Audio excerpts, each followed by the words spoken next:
When I started writing, it was a very different kind of way of thinking and sorting through. And I really felt much more akin to writing than I did to visual arts, because writing to me is like writing a novel or a short story. Any piece of fiction is like figuring out a big puzzle.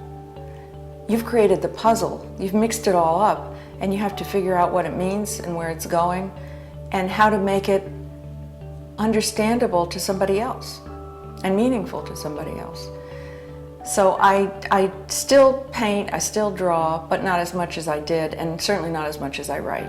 I did the drawing for the cover of The Naked Gardener. I do paintings that are based on where I live, the house I live in, the creek where I live, what the creek looks like when the moon comes up, when the sun comes up, when the leaves turn. And I use broken glass, bits and pieces of broken glass, and sometimes crushed glass on top. It's the final layer of a painting that has multi-layers, where I use iridescent paints. So with my paintings, the different light during the course of the day, or even at night when there's non-natural, when there's electric light on them, the paintings look very different. They look very different depending on where you're standing in relation to the painting and how the light's hitting it.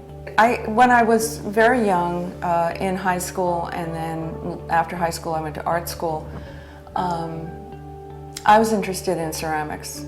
I started out drawing and painting and doing all the traditional things, and then when I started studying ceramics, I was very interested in the ceramics because I was very interested in the glazes. And the glazing on pottery is always a matter of layers.